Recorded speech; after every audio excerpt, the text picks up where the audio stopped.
بسم اللہ الرحمن الرحیم نحمدہ ونصلی ونسلم علی رسولہ الکریم اما بعد. معزز سامعین اکرام، باب العلم انواریہ ایجوکیشنل سوسائٹی و جامعہ انواریہ حیدرآباد انڈیا کے زیر اہتمام تفسیر مظہری کا سلسلہ وار درس جاری ہے.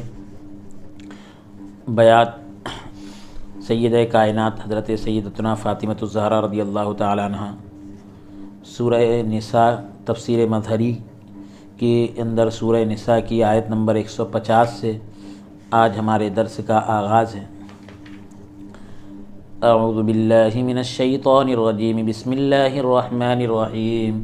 ان الذين يكفرون بالله ورسله ويريدون ان يفرقوا بين الله ورسله ويقولون نؤمن ببعض ونكفر ببعض ويريدون ان يتخذوا بين ذلك سبيلا. ترجمہ: بے شک جو لوگ کفر کرتے ہیں اللہ تعالیٰ اور اس کے رسولوں کے ساتھ اور چاہتے ہیں کہ فرق کریں اللہ اور اس کے رسولوں کے درمیان، اور کہتے ہیں کہ ہم ایمان لائے بعض رسولوں پر اور ہم کفر کرتے ہیں بعض کے ساتھ، اور چاہتے ہیں کہ اختیار کر لیں کفر اور ایمان کے درمیان کوئی راستہ، یعنی کوئی تیسرا راستہ بنا لے ایمان اور کفر کے درمیان. امام بغوی رحمۃ اللہ علیہ نے کہا کہ یہ آیت یہودیوں کے بارے میں نازل ہوئی. جامع حوالے کے لیے معالم التنزیل جلد نمبر 2 صفحہ نمبر 181 کو دیکھیے آپ. کیونکہ جب انہوں نے حضور صلی اللہ علیہ وآلہ وسلم اور قرآن حکیم حضرت عیسیٰ علیہ السلام اور انجیل کا انکار کیا تو انہوں نے سب نبیوں کا انکار کر دیا، کیونکہ ان میں سے بعض کی یعنی ایک جو ہے دوسرے کی تصدیق کرنے والے ہیں، تائید کرنے والے ہیں. جب انہوں نے آیات کا انکار کیا تو اللہ تعالیٰ کا انکار کیا، کیونکہ آیتیں کس کی تھیں؟ اللہ تعالیٰ کی تھی. اللہ تعالیٰ اور اس کے رسولوں میں تفریق یعنی فرق کرنے کا مطلب کیا ہے؟ مطلب یہ ہے کہ وہ اللہ تعالیٰ پر ایمان لائیں اور رسولوں پر ایمان نہ لائیں، تو یہ فرق کر رہے ہیں. جس طرح مشرک کرتے ہیں اور یہودیوں کی طرح تفریق کرتے ہیں کہ وہ اپنے گمان کے مطابق اللہ تعالیٰ اور حضرت موسیٰ علیہ السلام پر ایمان لائیں اور حضرت عیسیٰ علیہ السلام اور حضرت محمد صلی اللہ علیہ وآلہ وسلم اور دوسرے رسولوں اور قرآن اور انجیل کا انکار کیا. اس تفریق کا وہ اعلانیہ اظہار بھی کرتے ہیں، مطلب کھلم کھلا یہ فرق کرنے کا وہ اظہار بھی کرتے ہیں. اگلی آیت کا نمبر ہے 151. اولئک هم الکافرون حقا واعتدنا للکافرین عذابا مہینا. یہی لوگ کافر ہیں حقیقت میں، اور ہم نے تیار کر رکھا ہے کافروں کے لیے عذاب رسوا کرنے والا، یعنی ذلیل کرنے والا. یعنی وہ کامل پورے طور پر کافر ہے، کیونکہ ایمان اور کفر کے درمیان کوئی واسطہ نہیں. کیونکہ اللہ تعالیٰ پر ایمان اس وقت مکمل ہوتا ہے، پورا ہوتا ہے، جب وہ تمام رسولوں پر ایمان لائیں اور جو انہوں نے اللہ تعالیٰ کا پیغام پہنچایا ہے اس کی اجمال اور تفصیل کی صورت میں تصدیق کرے. یعنی ایک تو یہ ہوتا ہے کچھ یعنی اجمالی طور پر کسی چیز کو بیان کیا جاتا ہے بغیر کسی تفصیل کے، اور ایک تفصیل یعنی پوری ڈیٹیل کے ساتھ کھول کر پورا بیان کیا جاتا ہے. ہر حال میں جو بھی پیغام آئے اس کی وہ تائید کریں، یہ اللہ کے فرمان کا تقاضا ہے. حق ایک ہی ہے جو تمام ادیان میں مشترک ہے، یعنی تمام دینوں میں بٹا ہوا ہے. حق کے علاوہ گمراہی ہی گمراہی ہے. حقاً جو ہے ترکیب کلام میں مفعول مطلق ہے، تقدیر کلام یوں ہوگی حق ذالک الامر حقاً، اور کافرین کے مصدر کی صفت ہے. اس صورت میں معنی یہ ہوگا کہ انہوں نے یقیناً کفر کیا. تمام کفار کے لیے عذاب تیار کیا گیا ہے جن میں یہود بھی شامل ہیں. اگلی آیت کا نمبر 152. والذین آمنوا باللہ ورسلہ ولم یفرقوا بین احد منہم اولئک سوف یؤتیہم اجورہم وکان اللہ غفورا رحیما. اور جو لوگ ایمان لائے اللہ تعالیٰ اور اس کے رسولوں کے ساتھ، یعنی تمام رسولوں پر، اور نہیں فرق کیا انہوں نے کسی میں ان سے، یہی لوگ ہیں یعنی رسولوں میں ایک دوسرے کے اندر کوئی فرق نہیں کیا، یہی لوگ ہیں کہ دے گا اللہ تعالیٰ انہیں ان کے اجر، اور اللہ تعالیٰ غفور رحیم ہے. یعنی اللہ تعالیٰ ان کے کاموں کا اجر اور بدلہ عطا فرمائے گا. اللہ تعالیٰ بخشنے والا رحم فرمانے والا ہے. ترکیب کلام میں یعنی یہ جو رسولوں میں جو فرق ہے، فرق کا مطلب یہ ہے کہ وہ جو پیغام لے کر آئے ہیں جی اللہ کی توحید، اللہ پر ایمان، رسولوں پر ایمان. نہیں، یہاں پر فرق سے مراد یہ ہے کہ عیسیٰ علیہ السلام پر تو ایمان لائے لیکن رسول پاک پر ایمان نہیں لائے.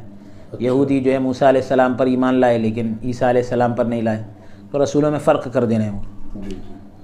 یعنی فرق سے مراد یہ فرق ہے وہاں پر. جی تقدیر ترکیب کلام میں اس میں موصول مبتدا ہے، والذین جو ہے مبتدا ہے، ظاہر میں اس کی خبر اولئکہ ہے. ایک قول یہ کیا گیا ہے کہ اس کی خبر محذوف ہے، یعنی یہاں پر ذکر نہیں کی گئی. تقدیر کلامی ہوگی اولئک هم المؤمنون حقا. یا تقدیر کلام اس طرح ہے، یعنی جس کو مقدر مانا گیا کلام کو، وہ اس طرح ہے اضدادهم ومقابلوهم، یعنی ان کی ضد اور ان کے مقابل. اس قول کی دلیل یہ ہے کہ یہ آیت سابقہ کلام کے طریقے پر ہو جائے، یعنی پہلے والے کلام کے طریقے پر ہو جائے، طرز پر ہو جائے. سوال بین یہ جو آیا بین احد منہم، ان میں سے کسی کے درمیان فرق نہیں کرتے، تو بین کا جو لفظ ہے اس کو احد پر داخل کیا، جبکہ بین متعدد امور کا تقاضا کرتا ہے، یعنی کئی کاموں کو چاہتا ہے، اور حالانکہ وہاں پر بین کے بعد احد یعنی ایک ہی کو ذکر کر دیا. تو اس کی وجہ کیا ہے؟ تو بتلا رہے کہ یہاں احد جو ہے عموم پر دلالت کرتا ہے، کیونکہ وہ نفی کے تحت داخل ہے. ولم یفرق، لم حرف نفی ہے، تو نفی کے تحت جب حرف احد آئے گا تو وہ اب کسی ایک فرد واحد پر دلالت نہیں کرے گا، بلکہ وہ عموم پر یعنی تمام افراد پر دلالت کرے گا، عام پر دلالت کرے گا. یہ اصول کا ایک قاعدہ ہے. اب اس کے بعد یؤتیہم اولئک سوف یؤتیہم اجورہم، اللہ تعالیٰ ان کو ان کا اجر عطا فرمائے گا. یؤتیہم کو امام حفص رحمۃ اللہ علیہ نے واحد مذکر غائب کا صیغہ پڑھا ہے، جبکہ باقی قراء نے جمع متکلم کا صیغہ پڑھا ہے، یعنی نؤتیہم پڑھا ہے. اجور سے مراد اجر ہے جن کا وعدہ کیا گیا. یؤتیہم سے پہلے سوفا کو اس لیے ذکر کیا، سوف یؤتیہم، تو سوفا کو اس لیے لایا تاکہ وعدے کی تاکید ہو جائے، ساتھ ہی ساتھ اس امر پر اس بات پر دلالت ہو جائے کہ یہ امر ہو کر رہے گا، خواہ دیر سے ہو یعنی چاہے دیر سے ہو، وہ غفور رحیم ہے. اس لیے مومنوں سے جو لغزشیں ہوں گی ان کو معاف فرماتا ہے اور ان پر احسانات کو کئی گنا بڑھا دیتا ہے. ابن جریر نے محمد بن کعب قرظی سے نقل کیا ہے کہ کچھ یہودی حضور صلی اللہ علیہ وآلہ وسلم کی خدمت میں حاضر ہوئے، کہنے لگے حضرت موسیٰ علیہ السلام اللہ تعالیٰ کی طرف سے تختیاں لائے تھے، آپ بھی تختیاں لے آئیں، ہم آپ کی تصدیق کریں گے. تفسیر تبری جلد نمبر 6 صفحہ نمبر 6 پر یہ روایت دیکھ سکتے ہیں آپ. امام بغوی رحمۃ اللہ تعالیٰ علیہ نے ان یہودیوں کے نام بھی ذکر کیے، وہ کعب بن اشرف اور فخاص بن آزورہ تھے. انہوں نے یہ بات کہی تھی. حوالے کے لیے آپ معالم التنزیل جلد نمبر 2 صفحہ نمبر 182 کو دیکھیے. اگلی آیت کا نمبر 153.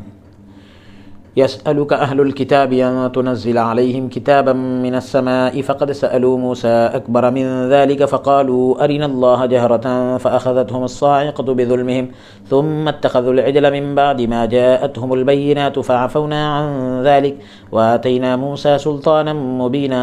مطالبہ کرتے ہیں آپ سے اہل کتاب کہ آپ اتروا دیں ان پر کتاب آسمان سے، یعنی ان پر آسمان سے کتاب نازل کروا دیں. یہ آپ سے درخواست کر رہے ہیں کون؟ اہل کتاب. سو وہ فقط سألوا موسیٰ اکبر من ذالک، سوال کر چکے ہیں موسیٰ علیہ السلام سے اس سے بھی بڑی بات کا. انہوں نے کہا تھا، کیا کہا تھا؟ موسیٰ علیہ السلام سے کیا کہا تھا؟ دکھاؤ ہمیں اللہ کھلم کھلا، یعنی اللہ کی ذات کو ہم کھلم کھلا دیکھنا چاہتے ہیں.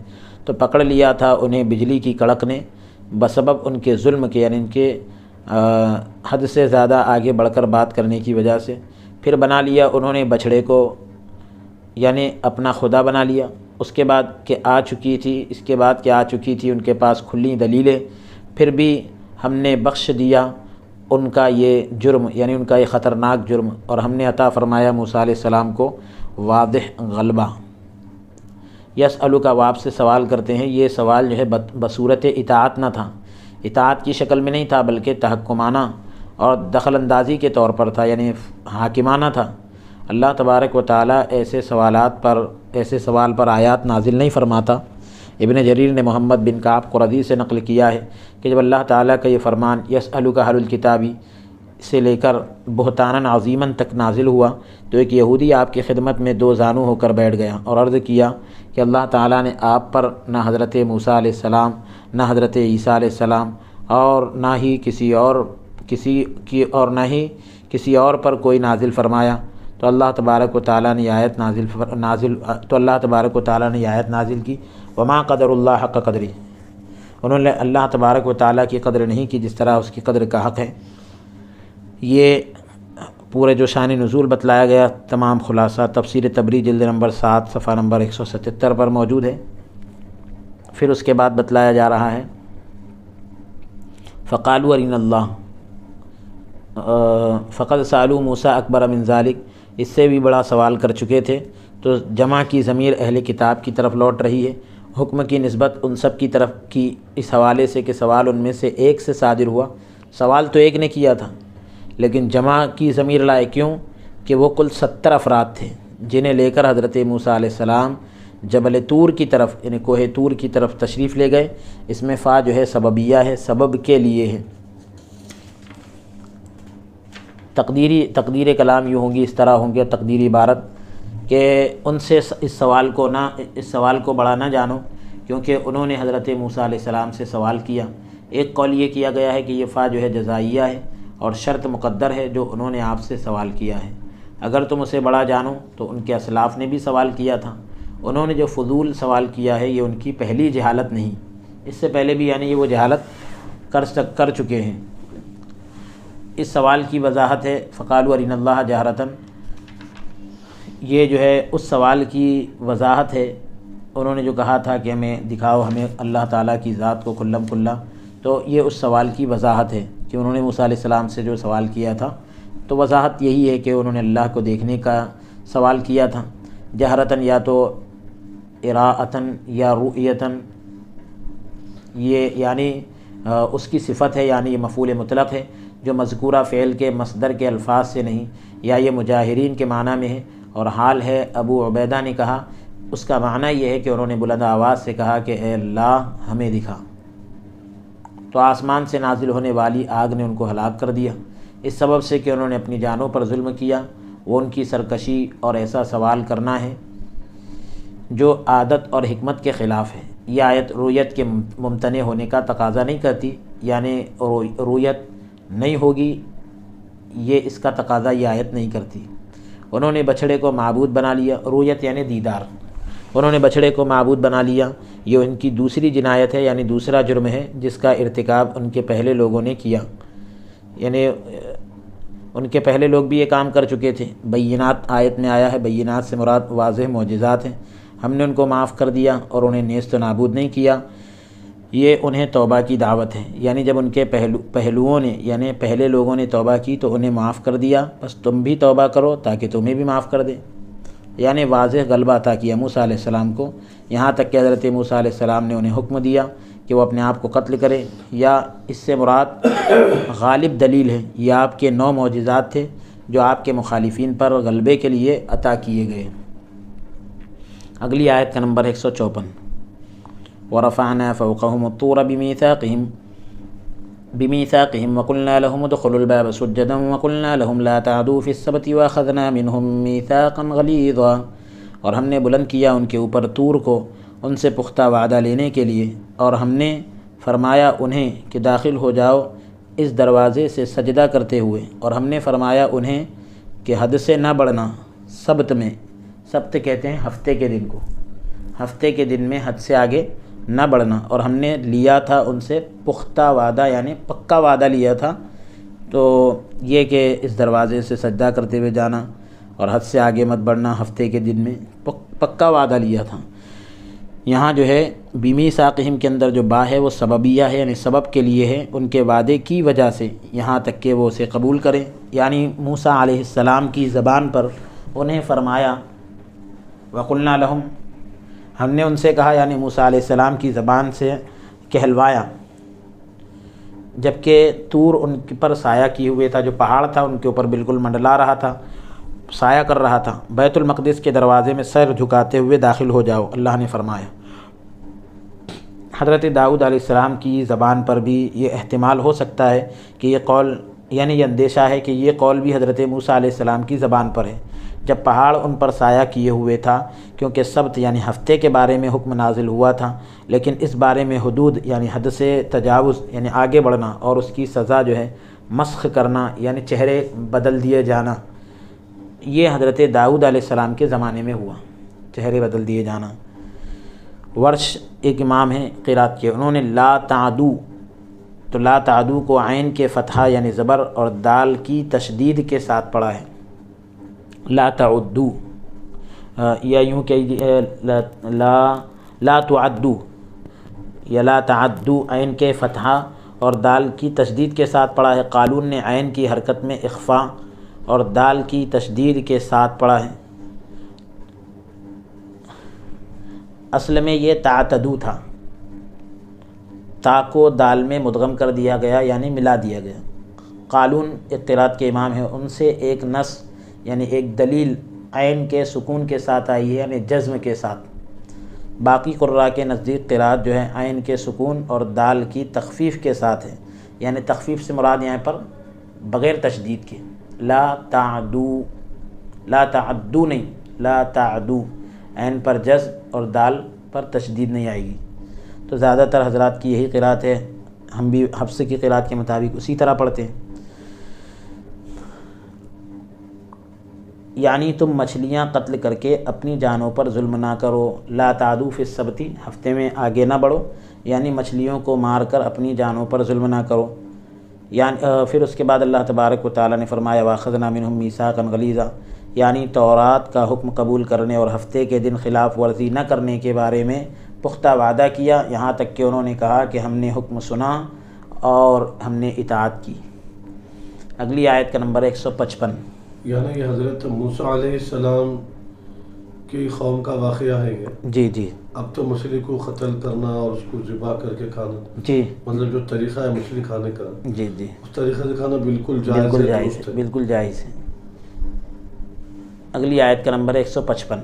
فَبِمَا نَقْضِهِم مِّيثَاقَهُمْ وَكُفْرِهِم بِآيَاتِ اللَّهِ وَقَتْلِهِمُ الْأَنبِيَاءَ بِغَيْرِ حَقٍّ وَقَوْلِهِمْ قُلُوبُنَا غُلْفٌ بَلْ طَبَعَ اللَّهُ عَلَيْهَا بِكُفْرِهِمْ فَلَا يُؤْمِنُونَ إِلَّا قَلِيلًا۔ ان پر پھٹکار کی جو وجہ تھی وہ کیا تھی، اس کو اللہ تعالیٰ نے فرمایا فَبِمَا نَقْضِهِم، وجہ یہ تھی کہ انہوں نے توڑ دیا اپنے وعدے کو۔ وہ پھٹکار ہے یا پھٹکار ہے؟ پھٹکار ہے، پھٹکار، اچھا پھٹکار۔ تو اپنے وعدے کو انہوں نے توڑ دیا اور انہوں نے انکار کیا اللہ تعالیٰ کی آیتوں کا، اور انہوں نے قتل کیا انبیاء کو ناحق، اور انہوں نے یہ گستاخانہ بات کہی کہ ہمارے دلوں پر غلاف چڑھے، یعنی ہمارے دل پر ایک طرح سے کور چڑھا ہوا ہے۔ مطلب یوں نہیں وہ جیسا بول رہے ہیں کہ غلاف چڑھا ہوا ہے، کور چڑھا ہوا ہے، ایسا نہیں ہے۔ اللہ تعالیٰ نے فرمایا بل لعنہم اللہ بل طبع اللہ علیہا بکفرہم، بلکہ مہر لگا دی اللہ تعالیٰ نے ان کے دلوں پر ان کے کفر کی وجہ سے۔ اللہ اکبر۔ سو وہ ایمان نہیں لائیں گے مگر تھوڑی سی تعداد۔ اب یہاں پر اس میں جو ماں ہے، فبما کے اندر جو ماں ہے، ماں جو ہے وہ زائدہ ہے، جو کلام کے مضمون کی تاکید کے لیے ہے، جار مجرور محذوف کے متعلق ہے۔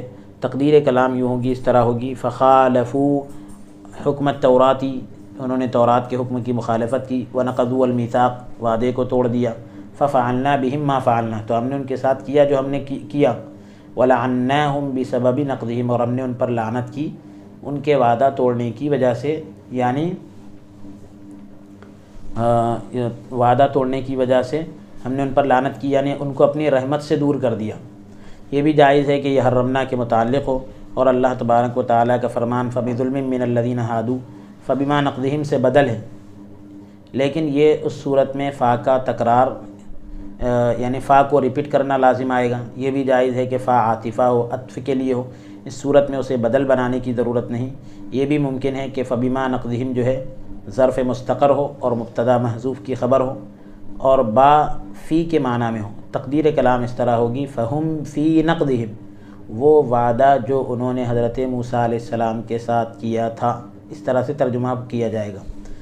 یعنی یہ جو آیات ہے جو تورات میں نبی کریم صلی اللہ علیہ وسلم کی نعت کے بارے میں وارد تھی، یعنی حضور کی تعریف کے بارے میں جو آیتیں آئی تھی، اور اس سے مراد قرآن اور انجیل اور دوسری کتابیں بھی ہو سکتی ہیں، یعنی ان کا نبی کریم صلی اللہ علیہ وسلم کو کہنا کہ وہ علوم کے برتن ہیں، وہ علوم کے برتن ہیں جس کی طرف تم ہمیں دعوت دیتے ہو، اس سے ہمارے دل پر پردے ہیں، ہمارے دل پردے میں ہیں۔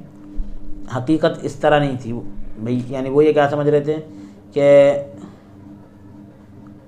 ہمارے دل پر ایک ایسا غلاف چڑھا ہوا ہے کہ آپ کی باتوں پر آپ کی باتیں ہمارے دل میں جانے والی نہیں، اندر اترنے والی نہیں۔ معاملہ ایسا نہیں ہے، بلکہ اللہ تعالیٰ نے ان کے کفر کی وجہ سے ان کے دلوں پر مہر لگا دی ہے اور اسے علم سے حجاب میں رکھ دیا ہے، یعنی آپ کا دل کچھ علم حاصل کرے، پردہ لگا دیا اللہ نے، یا آیات میں تدبر کی توفیق سے محروم کر دیا، یعنی غور و فکر کی توفیق چھین لی گئی۔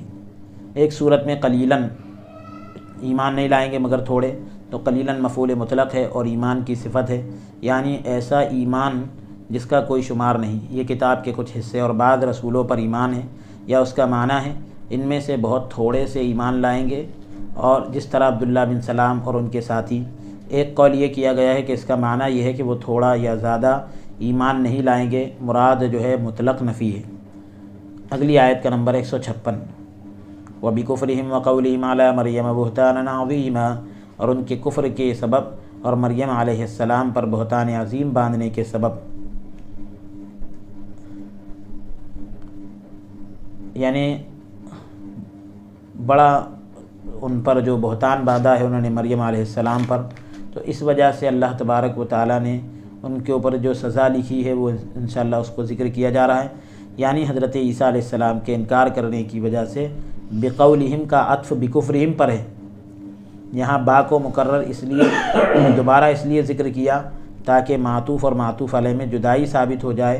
مطلق کفر کی جو ہے طبیعت کے اسباب میں سے ہے، جس طرح حضرت عیسیٰ علیہ السلام کا انکار کرنا، یہ ایک شے کا اس کی ذات پر عطف نہیں، کیونکہ پہلا کفر عام ہے اور یہ کفر خاص ہے، یا اس معطوف اور معطوف علیہ کے مجموعے کا عطف جو ہے پورے جملے کا عطف جملے پر وہ جو ہے کفرہم پر ہے، جس طرح یہ قول ہے قال الامام وسائر الناس، امام نے کہا اور تمام لوگوں نے، یا اس کا عطف بما نقضہم پر ہے، اور کفر کے ذکر کا تکرار اس بات سے آگاہ کرنے کے لیے، باخبر کرنے کے لیے ہے کہ ان سے کفر بار بار صادر ہوا، کیونکہ انہوں نے حضرت موسیٰ علیہ السلام کا انکار کیا، پھر حضرت عیسیٰ علیہ السلام اور حضرت داؤد علیہ السلام، حضرت سلیمان علیہ السلام اور حضور صلی اللہ علیہ وآلہ وسلم کا انکار کیا۔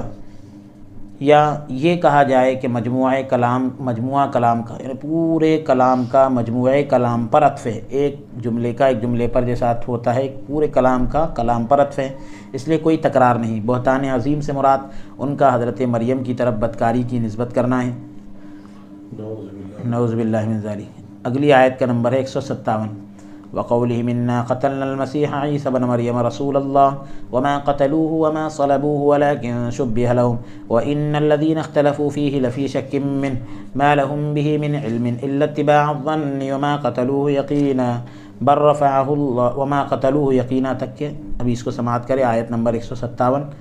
اور ان کے اس قول سے کہ ہم نے ان قتل کر دیا ہے مسیح علیہ السلام فرزند مریم کو، حضرت مریم کے بیٹے حضرت عیسیٰ علیہ السلام کو ہم نے قتل کر دیا، وہ ایسا کہتے تھے۔ یعنی کہ ان کا آپ کا نام حضرت مسیح علیہ السلام کا ایک نام مسیح بھی ہے، مسیح جو اللہ کے رسول ہیں، حالانکہ نہ انہوں نے قتل کیا اور نہ اسے سولی چڑھائی، یعنی عیسیٰ علیہ السلام کو نہ سولی چڑھا سکے، بلکہ مشتبہ ہو گئی، یعنی ڈاؤٹ فل ہو گئی ان کے لیے، یعنی حقیقت جو ہے ان کے لیے ڈاؤٹ فل ہو گئی، اور یقیناً جنہوں نے اختلاف کیا ان کے بارے میں وہ بھی شک اور شبے میں ہیں، ان کے متعلق نہیں ان کے پاس اس امر کا کوئی صریح یعنی واضح علم بجز اس کے کہ وہ پیروی کرتے ہیں گمان کی، اور نہیں قتل کیا انہوں نے اسے یقیناً، وہ اپنے گمان کے مطابق یہ کہتے ہیں اور فخر کرتے ہیں۔ یہ بھی احتمال ہے، یہ بھی ہو سکتا ہے کہ انہوں نے یہ کلام استہزاء کے طور پر کیا ہو، یعنی حضرت عیسیٰ علیہ السلام کو رسول اللہ کہنا بطور استہزاء ہو، یعنی مذاق اڑانے کے طور پر وہ یہ کہہ رہے ہوں، کیونکہ یہودی جو ہے آپ کو رسول اللہ نہیں مانتے تھے۔ کس کو؟ عیسیٰ علیہ السلام کو اللہ کا رسول نہیں مانتے تھے۔ یہ بھی جائز ہے کہ لفظ رسول اللہ جو ہے بطور مدح منسوب ہو، یعنی تعریف کے طور پر یہاں لایا گیا ہو، اور جملہ مستانفہ ہو، یعنی نئے سرے سے یہ جملہ ہوگا، یہ کلام اللہ کی طرف سے ہو، یہ کلام اللہ تعالیٰ کی طرف سے ہو، یا اللہ تعالیٰ نے ان کے ذکر قبیح کی جگہ ذکر حسن رکھ دیا، ذکر حسن رکھ دیا، یعنی اچھا ذکر رکھ دیا، بہترین ذکر، تاکہ قائلین جو ہے ذم کے مستحق ہو جائے، یعنی کہنے والے جو ہے وہ برائی کے مستحق ہو جائیں، جس کے بارے میں کہا جا رہا ہے ان کے لیے اللہ تعالیٰ نے حسن یعنی حسن جس کو کہتے ہیں، اور قبح حسن کہتے ہیں حسن کہتے ہیں بھلائی کو، قبح اور قبیح کہتے ہیں برائی کو۔ ایک روایت میں یہ ہے کہ یہودیوں کی ایک جماعت نے حضرت عیسیٰ علیہ السلام اور آپ کی والدہ ماجدہ کو گالیاں دی، نعوذ باللہ۔ حضرت عیسیٰ علیہ السلام نے ان کے لیے بد دعا کی تو اللہ تعالیٰ نے ان کو یعنی گالیاں دینے والوں کو بندروں اور خنزیروں کی صورت میں مسخ کر دیا، بدل دیا۔ اللہ اکبر۔ یا تو یہودیوں نے آپ کو قتل کرنے پر اتفاق کر لیا، اللہ تعالیٰ نے حضرت عیسیٰ علیہ السلام کو خبر دی کہ انہیں آسمان کی طرف اٹھا لے گا، جس کا ذکر سورہ آل عمران میں ہو چکا ہے۔ ایک روایت میں یہ بھی آیا ہے کہ حضرت عیسیٰ علیہ السلام نے اپنے ساتھیوں سے فرمایا کہ تم میں سے کون اس بات کو پسند کرتا ہے کہ میری شبیہ اس پر ڈال دی جائے، یعنی میرا ہم شکل اس کو بنا دیا جائے، کون پسند کرتا ہے؟ تو پھر اسے قتل کر دیا جائے۔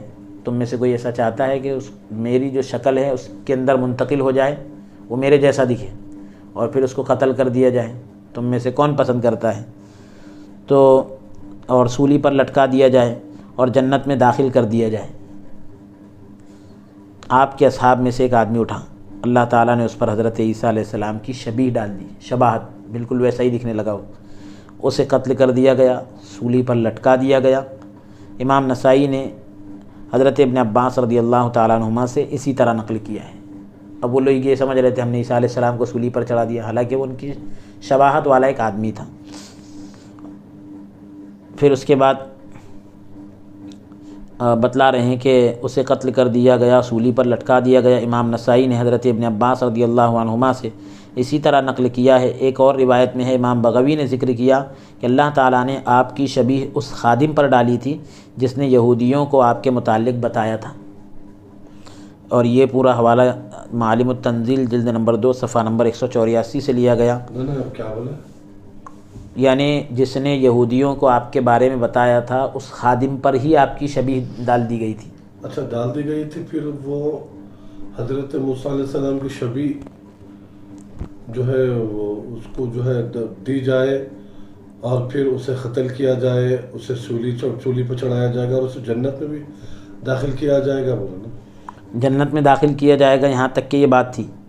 اب یہاں پر امام بغوی رحمۃ اللہ علیہ نے جو روایت ذکر کی وہ اس طرح ہے۔ اچھا، یہ الگ الگ روایت ہے، اختلافی روایتیں ہیں، 2 روایتیں الگ الگ ہیں۔ ایک روایت میں یہ تھا کہ انہوں نے اعلان کیا کہ ہے کوئی ایسا آدمی جس پر شباہت ڈال دی جائے، پھر اس کو سولی پر لٹکایا جائے، پھر اسے جنت میں داخل کر دیا جائے، تو ایک آدمی کھڑا ہو گیا۔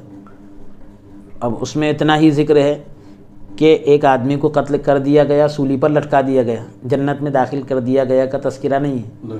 امام بغوی رحمۃ اللہ علیہ اور روایت لے کر آئے، اس میں یہ ہے کہ جو جنت میں داخل کر دیا گیا بولنا ضروری نہیں ہے نا، اس لیے کہ بات پہلے کہہ دی گئی۔ جی جی جی، پھر دوبارہ اس کا ذکر کر دیا تو بہتر ہے جی، لیکن دوبارہ ذکر کرنا ضروری نہیں، کیونکہ ذکر اول میں ہو گیا۔ جی جی جی، کہ کون پسند کرے گا بول کے کیا ہے، دوبارہ پڑھیے وہ۔ تم میں سے یعنی اپنے ساتھیوں سے فرمایا کہ تم میں سے کون اس بات کو پسند کرتا ہے کہ میری شبیہ اس پر ڈال دی جائے، پھر اسے قتل کر دیا جائے، سولی پر لٹکایا جائے اور جنت میں داخل کر دیا جائے۔ اچھا، جی جی جی۔ آپ کے اصحاب میں سے ایک آدمی اٹھا اور اللہ تعالیٰ نے اس پر حضرت عیسیٰ علیہ السلام کی شبیہ ڈالی، اسے قتل کر دیا گیا اور سولی پر لٹکا دیا گیا۔ یہ بات یہاں پر رک گئی۔ جی، امام نسائی نے اس کو روایت کیا ہے۔ ایک اور روایت میں ہے کہ امام بغوی رحمۃ اللہ علیہ نے ذکر کیا کہ اللہ تعالیٰ نے آپ کی شبیہ عیسیٰ علیہ السلام کی شباہت اس آدمی پر، اس خادم پر ڈالی تھی جس نے آپ کے بارے میں یہودیوں کو بتایا تھا۔ تو یہ معالم التنزیل جلد نمبر 2 صفحہ نمبر 184 پر آپ اس کی پوری تفصیل ملاحظہ فرما سکتے ہیں کہ مضبوط روایت کے اعتبار سے ثقہ اور یعنی صحت کے اعتبار سے جو روایت کی زیادہ تائید ہوگی اس کو زیادہ مضبوطی ہوگی۔ ہم سورہ آل عمران میں کلبی کی ایک روایت ذکر کر آئے ہیں جو انہوں نے ابو صالح سے، انہوں نے ابن عباس سے نقل کی کہ یہودیوں کے سردار یہودا نام تھا اس کا، اس نے آپ کے ساتھیوں میں سے ایک کو حکم دیا جس کا نام تیتانوس تھا کہ وہ حضرت عیسیٰ علیہ السلام کے گھر میں داخل ہو کر ان کو قتل کر دے۔ تو اللہ تبارک و تعالیٰ نے آپ کو آسمان کی طرف اٹھا لیا اور حضرت عیسیٰ علیہ السلام کی شبیہ اس تیتانوس پر ڈال دی گئی۔ اب یہ تیسری روایت آ گئی۔ جب وہ باہر نکلا تو یہودیوں نے یہ گمان کیا، یہ سمجھا کہ وہ حضرت عیسیٰ علیہ السلام ہے۔ سمجھ رہے ہیں آپ؟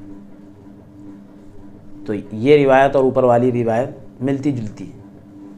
جب وہ باہر نکلا تو یعنی وہ گیا تھا قتل کرنے، جب وہ باہر نکلا تو یہودیوں نے یہ گمان کیا کہ وہ حضرت عیسیٰ علیہ السلام ہیں، اسے پکڑ لیا گیا اور سولی پر چڑھا دیا گیا۔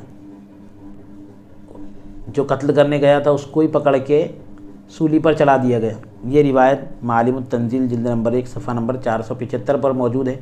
ایک بات یہ کی گئی کہ یہودیوں نے حضرت عیسیٰ علیہ السلام کو ایک کمرے میں بند کر دیا اور نگہبان مقرر کر دیا، ایک سیکورٹی گارڈ لگا دیا، یوں کہیے آپ۔ اللہ تعالیٰ نے حضرت عیسیٰ علیہ السلام کی شباہت اس محافظ یعنی اس پہرے دینے والے پر ڈال دی جسے یہودیوں نے قتل کر دیا۔ فیہ سے مراد وما قتلوہ وما صلبوہ ولکن شبہ لہم وان الذین اختلفوا فیہ، تو فیہ سے مراد آپ کا قتل ہے، شک منہ اس سے مراد آپ کے قتل کرنے میں انہیں تردد ہے۔ قلبی نے کہا کہ اس میں ان کا اختلاف یہ ہے کہ یہودی کہتے ہیں کہ ہم نے آپ کو قتل کر دیا ہے، نصارہ میں سے ایک جماعت کہتی ہے ہم نے آپ کو قتل کیا، نصارہ میں سے ایک ہی جماعت کہتی ہے نہ انہوں نے آپ کو قتل کیا اور نہ ان لوگوں نے آپ کو قتل کیا، بلکہ اللہ تعالیٰ نے انہیں آسمان کی طرف اٹھا لیا جبکہ ہم آپ کو دیکھ رہے تھے۔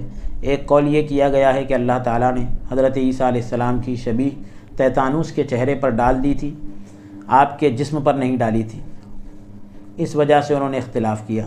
بعض نے کہا کہ ہم نے حضرت عیسیٰ علیہ السلام کو قتل کیا کیونکہ چہرہ حضرت عیسیٰ علیہ السلام کا ہے، بعض نے کہا کہ ہم نے حضرت عیسیٰ علیہ السلام کو قتل نہیں کیا کیونکہ یہ جسم جو ہے حضرت عیسیٰ علیہ السلام کا نہیں۔ سدی نے کہا کہ ان کا اختلاف یہ تھا کہ اگر حضرت عیسیٰ علیہ السلام اگر یہ ہیں تو ہمارا ساتھی کہاں ہیں، اور اگر یہ ہمارا ساتھی ہے تو پھر حضرت عیسیٰ علیہ السلام کہاں ہیں۔ ایک قول یہ کیا گیا ہے کہ الذین اختلفوا فیہ، جو اس میں انہوں نے اختلاف کیا تو اس میں ضمیر جو ہے فیہ میں جو ضمیر ہے حضرت عیسیٰ علیہ السلام کی طرف لوٹ رہی ہے کہ انہوں نے حضرت عیسیٰ علیہ السلام کے بارے میں شان میں اختلاف کیا تھا، کیونکہ انہی میں سے بعض نے یہ کہا کہ یہ جھوٹا تھا نعوذ باللہ، اسے قتل کرنا صحیح ہے، اور دوسرے لوگوں کو تردد ہوا، آگے پیچھے ہوئے، جس نے حضرت عیسیٰ علیہ السلام سے یہ سن رکھا تھا کہ اللہ تعالیٰ انہیں آسمان کی طرف اٹھا لے گا، انہوں نے کہا کہ اللہ تعالیٰ نے انہیں آسمان کی طرف اٹھا لیا، یعنی انہیں حضرت عیسیٰ علیہ السلام کے قتل ہونے اور قتل نہ ہونے کے بارے میں قطعی یعنی یقینی علم نہیں، بلکہ وہ گمان کے ہی پیچھے بھاگ رہے ہیں، یہ مستثنیٰ منقطع ہیں۔ یہ امر یقینی ہے، یعنی پہلے معنی کی صورت میں یقیناً جو ہے شبہ فعل محذوف متیقن ہونے کا مفعول مطلق ہوگا، دوسری صورت میں یہ مصدر محذوف قتلاً کی صفت ہوگا، تیسری صورت میں ما قتلو کے فاعل سے ہوگا۔ یہ ایک نحوی بحث ہے جس کو حاشیے میں ذکر کر دیے۔ یہ بات یقینی ہے کہ انہوں نے حضرت عیسیٰ علیہ السلام کو قتل نہیں کیا۔ ایک بات یہ بھی کہی گئی کہ اس کا معنی یہ ہے کہ ان کے اپنے گمان کے مطابق بھی حضرت عیسیٰ علیہ السلام کو قتل کرنا یقینی نہیں، یا اس کا معنی یہ ہے کہ یہ یقین کرتے ہوئے قتل نہیں کیا کہ یہی حضرت عیسیٰ علیہ السلام ہیں۔ فرا نے یہی کہا۔ اگلی آیت کا نمبر ہے 158، بل رفعہ اللہ الیہ وکان اللہ عزیزا حکیما، بلکہ اٹھا لیا ہے اسے اللہ تعالیٰ نے اپنی طرف، اور ہے اللہ تعالیٰ غالب حکمت والا۔ اس میں ان کے قتل کا رد اور انکار ہے۔ حضرت عیسیٰ علیہ السلام کے آسمان کی طرف اٹھائے جانے کا اس بات یعنی ثبوت ہے۔ عزیز اس اعتبار سے ہے وکان اللہ عزیزا، اللہ تعالیٰ غالب ہے، مطلب اس اعتبار سے کہ یہودیوں سے انتقام لینے میں غالب ہے، بدلہ لینے میں غالب ہے۔ وہ جس چیز کا ارادہ کرے کوئی اس کے ارادے پر غالب نہیں آ سکتا۔ بے شک۔ اور حکیم اس یعنی بڑا حکمت والا ہے، تو حکیم کی اس اعتبار سے کہ اس نے یہودیوں کے خلاف لعنت اور غضب کا حکم دیا کہ یعنی اللہ کی رحمت سے وہ دور ہے، یا ان پر ستیونس بن استیانوس رومی ایک شخص ہے، اس کو مسلط کر دیا جس نے ان میں سے بے شمار لوگوں کو قتل کیا۔ وہ حکیم یعنی اللہ تعالیٰ اس اعتبار سے حکیم ہے کہ اس نے حضرت عیسیٰ علیہ السلام کے متعلق تدبیر کی۔ وَإِن مِّنْ أَهْلِ الْكِتَابِ إِلَّا لَيُؤْمِنَنَّ بِهِ قَبْلَ مَوْتِهِ وَيَوْمَ الْقِيَامَةِ يَكُونُ عَلَيْهِمْ شَهِيدًا، آیت نمبر 159۔ اور کوئی ایسا نہیں ہوگا اہل کتاب سے مگر وہ ضرور ایمان لائے گا مسیح پر یعنی حضرت عیسیٰ علیہ السلام پر ان کی موت سے پہلے، اور قیامت کے دن وہ ہوں گے ان پر گواہ۔ تقریر کلام اس طرح ہے الا من لیؤمنن، الا لیؤمنن کی بجائے الا من لیؤمنن کو مقدر مانا جا رہا ہے۔ یہ جملہ خبریہ ہے جو جملہ انشائیہ کی تاکید بیان کر رہا ہے، جو اس مستثنیٰ کی صفت ہے جو مفرغ اور مقدر ہے۔ بہی ضمیر سے مراد حضرت عیسیٰ علیہ السلام ہے۔ اکثر مفسرین اور عام علماء کی یہی رائے ہے۔ اکرمہ سے بھی یہی روایت ہے کہ ضمیر حضرت محمد صلی اللہ علیہ وآلہ وسلم سے کنایہ ہے۔ ایک قول یہ بھی کیا گیا ہے کہ ضمیر جو ہے اللہ تعالیٰ کی طرف لوٹ رہی ہے۔ نتیجہ ایک ہی ہے، کیونکہ اللہ تعالیٰ کی ذات پر ایمان لانا اس وقت تک قابل توجہ نہیں ہوتا جب تک وہ تمام رسولوں پر ایمان نہ لائے، اور حضور صلی اللہ علیہ وآلہ وسلم پر ایمان حضرت عیسیٰ علیہ السلام پر ایمان لانے کو مستلزم ہے، یعنی لازم ہے، اور حضرت عیسیٰ علیہ السلام پر ایمان لانا حضور صلی اللہ علیہ وسلم پر ایمان لانے کو مستلزم ہے، یعنی لازم ہے۔ ضمیر سے مراد وہ شخص ہے جو اہل کتاب میں سے ہے کہ جب اپنی موت کے وقت عذاب کے فرشتے دیکھے گا تو وہ ایمان لے آئے گا، جبکہ اس وقت اس کا ایمان اسے فائدہ نہیں دے گا۔ یہ روایت علی بن طلحہ سے مروی ہے جو وہ حضرت ابن عباس رضی اللہ عنہما سے نقل کرتے ہیں۔ کہا کہ حضرت ابن عباس رضی اللہ عنہما سے پوچھا گیا اگر وہ مکان کی چھت سے گر پڑے تو آپ نے فرمایا ہوا میں اس کا تکلم کرے گا، وہ ہوا میں یعنی اس کے بارے میں بات چیت کرے گا۔ آپ سے پوچھا گیا اگر اس کی گردن اڑا دی گئی تو جواب دیا گیا اس کی زبان لڑکھڑاتے ہوئے یہ کلام کرے گی۔ خلاصہ یہ ہے کہ کوئی کتابی نہیں مرے گا یہاں تک کہ وہ ایمان لائے گا اللہ وحدہ لا شریک ہے، یعنی اللہ ایک ہے، اس کا کوئی شریک نہیں، حضرت محمد صلی اللہ علیہ وسلم اس کے بندے اور رسول ہیں، حضرت عیسیٰ علیہ السلام اللہ تعالیٰ کے بندے اور رسول ہیں۔ حوالے کے لیے اوپر جو روایت گزری آپ دیکھیے الدر المنصور جلد نمبر 2 صفحہ نمبر 427۔ ایک قول یہ کیا گیا ہے، ایک بات یہ بھی کہی گئی کہ کتابی جو ہے کسی لمحہ ضرور ایمان لائے گا اگرچہ عذاب کو دیکھ کر ایمان لائے۔ میں کہتا ہوں، ان قاضی ثناء اللہ پانی پتی علیہ رحمہ فرما رہے ہیں، شاید اس لیے ہے کیونکہ کتابی جو ہے حضرت موسیٰ علیہ السلام کی نبوت اور تورات کو پہچانتا ہے۔ دونوں حضرت عیسیٰ علیہ السلام اور انجیل انجیل جو ہے حضرت داؤد علیہ السلام اور زبور، یعنی دونوں سے مراد حضرت عیسیٰ علیہ السلام اور انجیل، حضرت داؤد علیہ السلام اور زبور، حضور صلی اللہ علیہ وسلم اور قرآن، ان سب چیزوں کے حق ہونے پر گواہی دیتی ہیں۔ وہ محض تعصب اور انکار کی وجہ سے اس کا انکار کرتا تھا۔ بعض اوقات وہ انصاف سے کام لیتا ہے اور اپنے دل میں اس بات کو تسلیم کرتا ہے، مانتا ہے کہ حضور صلی اللہ علیہ وسلم حق ہیں، جس کی شہادت یعنی گواہی حضرت موسیٰ علیہ السلام اور تورات پہلے ہی دے چکی ہے۔ اگر یہ کھٹکا اس کے دل میں نہ ہوتا تو بھی اس میں کوئی شک نہیں کہ جب وہ عذاب کے فرشتے دیکھے گا تو گمان کرے گا کہ حضور صلی اللہ علیہ وآلہ وسلم جو کچھ فرماتے ہیں وہ حق ہے۔ یہ آیت وعید کے معنی میں ہے اور حالت اضطراری یعنی بے چینی سے پہلے ایمان لانے کی رغبت دلاتی ہے، دلچسپی دلاتی ہے، جبکہ حالت اضطراری میں ایمان کوئی نفع نہ دے گا، یعنی مجبوری کی حالت، بالکل اب مرنے لگا تو ایمان لا رہا ہے۔ ایک بات یہ بھی کہی گئی کہ دونوں ضمیریں جو ہے حضرت عیسیٰ علیہ السلام کے لیے ہیں۔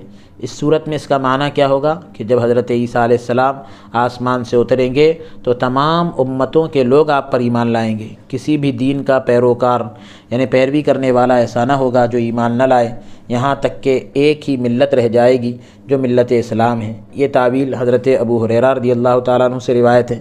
شیخین نے صحیحین میں حضرت ابو ہریرہ رضی اللہ تعالیٰ عنہ سے نقل کیا ہے کہ حضور صلی اللہ علیہ وآلہ وسلم نے فرمایا مجھے اس ذات کی قسم جس کے قبضہ قدرت میں میری جان ہے، قریب ہے کہ تم میں حضرت عیسیٰ ابن مریم ایک عادل حاکم یعنی انصاف کرنے والے بادشاہ کی حیثیت سے اتریں۔ آپ صلیب کو توڑیں گے، خنزیر کو قتل کریں گے، جزیے کو ختم کریں گے، مال کی سخاوت کریں گے، یہاں تک کہ اسے کوئی قبول نہیں کرے گا، یہاں تک کہ ایک سجدہ دنیا و ما فیہا سے بہتر ہوگا۔ صحیح مسلم کتاب الایمان باب نزول عیسیٰ ابن مریم جلد نمبر 1 صفحہ نمبر 87۔ حضرت ابو ہریرہ رضی اللہ تعالیٰ عنہ نے فرمایا اگر چاہو تو قرات کرو یعنی پڑھو وَإِن مِّنْ أَهْلِ الْكِتَابِ، یہ پوری آیت یعنی حضرت عیسیٰ ابن مریم کی موت سے پہلے، ان کی وفات سے پہلے اس کے لیے بھی آپ صحیح مسلم کو دیکھیے جو حوالہ اوپر ذکر کیا گیا۔ بعض روایات میں ہے کہ حضرت عیسیٰ علیہ السلام اسے 3 دفعہ دہراتے تھے۔ حضرت ابو ہریرہ رضی اللہ تعالیٰ عنہ سے ہی روایت ہے، وہ نبی کریم صلی اللہ علیہ وسلم سے روایت کرتے ہیں کہ اس سے مراد حضرت عیسیٰ علیہ السلام کا نزول ہے، یعنی اترنا ہے۔ فرمایا کہ حضرت عیسیٰ علیہ السلام کے زمانے میں تمام ملتیں ہلاک ہو جائیں گی مگر اسلام، یعنی اسلام جو ہے باقی رہے گا۔ معالم التنزیل جلد نمبر 2 صفحہ نمبر 186۔ ابن جریر اور حاکم نے حضرت ابن عباس رضی اللہ عنہما سے روایت کیا اور حاکم نے اسے صحیح قرار دیا کہ اہل کتاب میں سے کوئی باقی نہیں رہے گا مگر وہ آپ پر ایمان لائے گا۔ تفسیر تبری جلد نمبر 6 صفحہ نمبر 15۔ میں کہتا ہوں، یعنی قاضی ثناء اللہ پانی پتی علیہ رحمہ فرما رہے ہیں کہ حضرت عیسیٰ علیہ السلام کا قیامت سے پہلے نزول یعنی نہ اترنا حق ہے، اور آپ کے زمانے میں اسلام کے علاوہ تمام ادیان یعنی تمام دینوں کا ختم ہونا یہ بھی حق اور ثابت ہے جو مرفوع احادیث سے ثابت ہے، لیکن اس کو اس آیت سے سمجھنا اور ضمیر کو حضرت عیسیٰ علیہ السلام کی طرف لوٹانا درست نہیں۔ یہ صرف حضرت ابو ہریرہ کا گمان ہے، اس ضمن میں کوئی مرفوع حدیث نہیں۔ یہ کیسے درست ہو سکتا ہے جبکہ من اہل الکتاب کا حکم ان تمام افراد کو، تمام لوگوں کو شامل ہے جو حضور صلی اللہ علیہ وسلم کے زمانے میں موجود تھے، حکم ان کے ساتھ خاص ہو یا نہ ہو، کیونکہ کلام کا زمانہ حال کے لیے حقیقت ہے۔ اس سے یہ مراد لینے کی کوئی دلیل نہیں کہ اس سے اہل کتاب کی وہ جماعت مراد لی جائے جو حضرت عیسیٰ علیہ السلام کے نزول یعنی اترنے کے وقت پائی جائے گی۔ صحیح تعویل پہلی ہے جس کی تائید حضرت ابی بن کعب رضی اللہ عنہ کی قرات کرتی ہے۔ ابن منذر نے ابو ہاشم اور عروہ سے نقل کیا، دونوں نے کہا کہ مصحف کعب میں موتہی کی جگہ موتہم کے الفاظ تھے۔ یکونو کی ہوا ضمیر جو ہے حضرت عیسیٰ علیہ السلام یا حضرت محمد صلی اللہ علیہ وسلم یا اللہ تعالیٰ کے لیے ہے، جس طرح لیؤمنن بہ میں ضمیر کا مرجع بنایا جائے، کیونکہ اللہ تعالیٰ اپنے بندوں پر، انبیاء پر، اپنی امتوں پر اور حضور صلی اللہ علیہ وسلم انبیاء پر گواہ ہوں گے۔ اللہ تعالیٰ اپنے بندوں پر، نبی جو ہے اپنے امتوں پر، اور حضور صلی اللہ علیہ وسلم تمام نبیوں پر گواہ ہوں گے۔ اللہ تبارک و تعالی ہم سب کو قرآن کریم کو سمجھ کر پڑھنے اور اس پر عمل کرنے کی توفیق